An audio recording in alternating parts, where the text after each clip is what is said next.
Dream City est un festival d'art contemporain en espace public qui est né en 2007.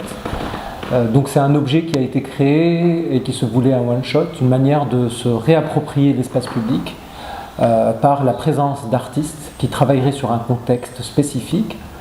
L'idée c'était de réfléchir comment le public, en tous les cas les citoyens de cette ville, marcheraient pour les artistes et pour l'acceptation de ce corps citoyen qui est l'artiste et défendre ce statut et la force de sa présence sur ce territoire. On a croisé déjà le chemin de Yann en tant qu'artiste parce qu'il était ex-directeur du KVS à Bruxelles. Et lorsqu'on a eu des discussions, on a senti qu'on défendait l'accompagnement des artistes. Donc on a choisi de travailler avec Yann par rapport à sa démarche, à son accompagnement des artistes, à sa manière de travailler, à réfléchir la ville et l'implication des artistes sur la ville, dans la ville, sa connaissance de l'art et des artistes d'Afrique subsaharienne. Et je pense, qu'on défend en tout cas le fait que l'artiste a aujourd'hui beaucoup à donner et participe à une vision du monde et peut apporter des changements sociopolitiques et des réponses, en tout cas certaines réponses à la société d'aujourd'hui. Je crois qu'on est d'un côté dans une continuité. Les raisons que Sofiane vient de nous donner par rapport au début de Dream City, revendiquer le corps citoyen en espace public, ces raisons, elles restent très pertinentes et elles restent vraiment là.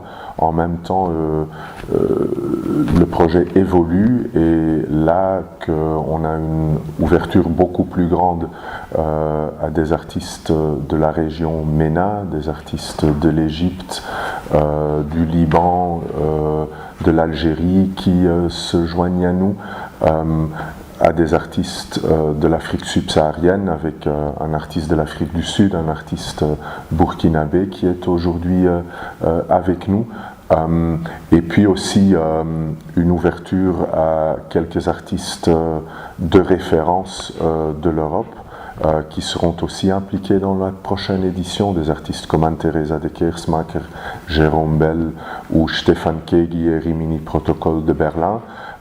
Je crois que cette grande famille-là, ces voix artistiques très diverses, d'une grande qualité, qui ont des choses à apprendre de Dream City et de la méthodologie qu'elle offre, passer du temps sur un territoire, entrer en dialogue avec ce territoire, ça va beaucoup apporter à ces artistes, mais ces artistes avec les backgrounds, les trajets qu'ils ont, vont aussi vraiment renforcer le projet. Donc je crois qu'on est dans cette continuité et en même temps dans ce changement-là. Et tout cela va nous permettre de réaliser une édition 2017 qui sera à la hauteur de ce qui a déjà été construit et qui en même temps ouvrira un nouveau chapitre pour les artistes, pour le territoire et pour les publics de Tunis. C'est toujours, je vais parler d'un aspect qui est plus l'aspect financier et levée de fonds, qui est assez complexe et ça reste très très fragile. C'est-à-dire que c'est un véritable combat pour une structure comme la rue de porter ce genre de projet, il faut qu'on le sache. Ce n'est pas du tout facile, c'est un combat, c'est une conversation au quotidien, c'est se redéfinir à chaque fois, c'est réexpliquer les choses à chaque fois aux partenaires. Et on a énormément de mal à mettre tout ça en place, mais il y a une volonté et il y a un vrai combat et une véritable vision de gens qui luttent et qui ont décidé de lutter pour installer ce genre d'espace démocratique, non seulement démocratique ici sur notre territoire, mais ouvert à l'ailleurs. Et c'est toute cette curiosité de ce que peut amener l'étranger aussi à ce territoire, de par sa richesse, de par son parcours, Mais effectivement, si on parle de cette construction ici locale, c'est assez complexe et de plus en plus on a des hommes d'affaires qui sont en retrait aujourd'hui et qui ont peur d'investir dans l'art. Surtout que Dream City est un objet qui parle aux sociétés et qui parle des sociétés et des urgences de ce territoire. C'est-à-dire que, voilà,